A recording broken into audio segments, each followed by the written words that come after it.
Good morning, hello viewers, সবাই কেমন আছেন? Welcome back to my channel.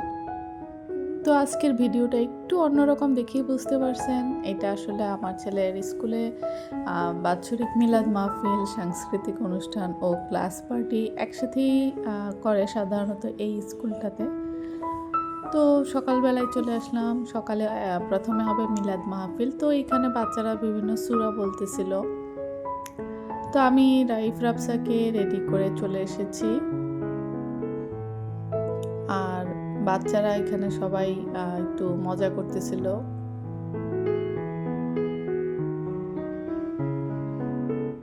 আর অভিভাবকরাও সবাই এখনো আসেনি, আমি একটু তাড়াতাড়ি চলে এসেছি। তো অভিভাবকরাও বসেছে, আর আমার ময়না পাখি ও চলে এসেছে ভাইয়ার ক্লাস পার্টিতে অ্যাটেন্ড করার জন্য।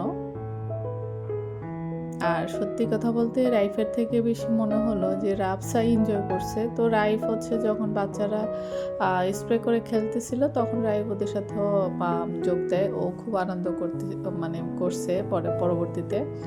তো আমি আসলে সব কিছু ভিডিও করিনি, যেহেতু বাচ্চারা এনজয় করেছে তো ওদেরকে সময় দিয়েছি। যেহেতু অনেক মানুষ, তাই খুব বেশি সব কিছু ভিডিও করার সুযোগও পাইনি। তাছাড়া রাইফ হচ্ছে কবিতা বলেছিল, সেটাও ভিডিও করতে পারিনি, কারণ হচ্ছে আমি এক্সাইটেড ছিলাম যে ও কবিতা কীরকম না কীরকম করে বলে। তো আমি আর ফোন হাতে নিইনি, আমি আসলে শুধু তাকিয়েছিলাম স্টেজের দিকে। তো আমি তো অবাক যে আমার ছেলে এত সুন্দর করে কবিতা বলবে, যে কিনা কথা বলতেই লজ্জা পায়। সে আসলে স্টেজে গিয়ে কবিতা, তাও সে নিজে নিজে গিয়ে বলেছে। যে সবাই যখন বলতেছে, ওর নাম দেয়নি, কিন্তু এখানে আসলে বাচ্চাদের দিয়ে এমনি ডেকে নিয়ে নিয়ে বলাচ্ছিল। তো রাফসা হচ্ছে সবাই হাততালি দিচ্ছিল। তো ও নিজে নিজে, ওকে আর বলা লাগতেছিল না, একটা কবিতা শেষ হওয়ার সাথে সাথে ও হাততালি দিচ্ছিল। মানে আমরা বোঝার আগেই আমি দেখলাম খেয়াল করে যে ও বুঝে গেছে যে এই মুহূর্তে হাততালি দিতে হবে। তো আমার না এই জিনিসটা খুবই ভালো লাগলো। তারপর যখন দোয়া মাহফিল হলো, মিলাদ পড়ালো, তখন রাইফ মোনাজাত করেছিল, আর এতটা সময় ও মোনাজাত ধরে রেখেছিল। তো বাচ্চাদের কি জানেন, স্কুলে যে শুধুমাত্র পড়ালেখা বাচ্চারা শিখে তা না, স্কুলে আসলে অনেক কিছু শেখার আছে, যেগুলি বাচ্চারা স্কুলেই শিখে। আসলে বাসায় আপনি যতই দেখবেন শিখাতে যান, ওরা শিখার খুব একটা আগ্রহ ওদের থাকে না, যেটা ওদের স্কুলে মানে শখের বসে বা খেলার ছলেই কিন্তু স্কুলে ওরা অনেক কিছু শিখে, যেগুলো আপনি বাসায় জোর করেও শিখাতে পারবেন না। তো এইখানে বাচ্চাদের পরবর্তীতে গান ছেড়ে দিয়েছিল একটু আনন্দ করার জন্য। তো রাইফও হচ্ছে একটু নাচতেছিল ওদের সাথে দেখা দেখি, আর রাফসাও কিন্তু এনজয় করেছে, আর রাফসা একটু বেশি এনজয় করেছে। তো সেই কারণে আরও আমি সব কিছু ভিডিও করতে পারিনি। আর বলিনি, এই স্কুলটা কিন্তু একদমই আমার বাসার নিচে, মানে আমার বাসার সাথে। তো আমার তো ছোটো বাচ্চা নিয়ে দূরে যাওয়া সম্ভব না, তো এই কারণে আমি রাইফকে এখানে দিয়েছি। তো রাফসা হচ্ছে একটা বেলুন নিয়ে, বেলুনটা পড়ে গেলে ও খুব মন খারাপ করছিল। তো বেলুনটাকেও সারাটা অনুষ্ঠান জুড়ে ও হাতের কাছে রেখেছিল। তো এর আগেও একটা বেলুন ছিল, ওইটাকে ও ফাটিয়ে ফেলেছে। তো আরেকটা বাচ্চা ওকে এটা দিয়ে গেল। তো এই যে ও ড্যান্স করতেছে তালে তালে।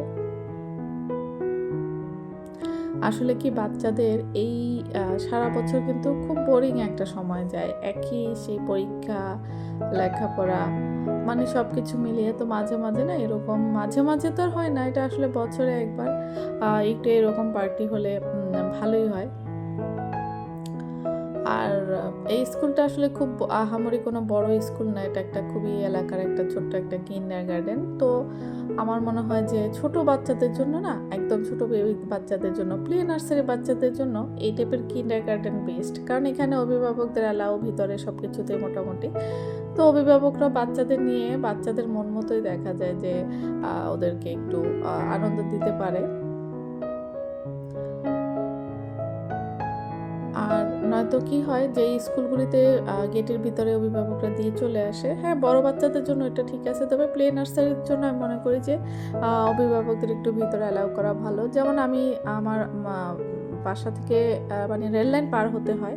তারপর ভালো স্কুলগুলি সব কিন্তু ওইখানে ওই যে অভিভাবক হচ্ছে গেট থেকেই বিদায়, তো সেই কারণেও দিতে পারছি না আমি রাইফকে, কারণ রাইফ আমাকে ছাড়া ক্লাসের রুমে যাবেও না।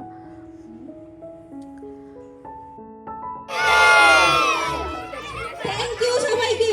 এই বাতিটা জ্বলার সাথে সাথে হবে, হাততালি হবে। হ্যাঁ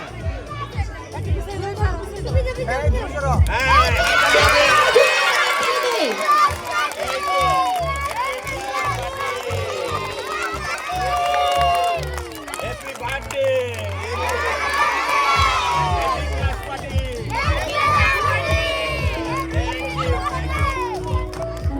যদি কারো প্লে নার্সারির কেক একসাথে নেওয়া হয়েছিল, যেহেতু প্লের বাচ্চা খুবই কম, এই কারণে প্লে আর নার্সারি একসাথে নিচ্ছে, তো ওদের কেক কেটে ওদেরকে এখন দিয়ে দিচ্ছে। তো বাচ্চারা কিন্তু আসলে খুবই মজা করছে এখানে দাঁড়িয়ে। আর আমি আপনাদের সাথে কথা বলতে বলতে কিন্তু ভিডিওর একদম শেষ প্রান্তে চলে এসেছি। তো কেক অভিভাবকদের জন্য কেক পর্ব ছিল, তো অভিভাবকদের কেক পর্বটা ভিডিও করিনি। তারপর দুপুর 1টা বেজে গিয়েছিল আর খাবার দিয়ে দিয়েছিল। রাইফকে মনে হচ্ছিল একটু টায়ার্ড, কারণ ও সকালবেলা উঠে চলে এসেছে। তো খাবার যেহেতু দিয়ে দিয়েছিল, বাসায় নিয়ে চলে এসেছি। এসে আমরা মা ছেলে মেয়ে 3জনে মিলে খেয়েছি। তো এই ছিল আজকের ভিডিও। সবাই ভালো থাকবেন, সুস্থ থাকবেন। আল্লাহ হাফেজ।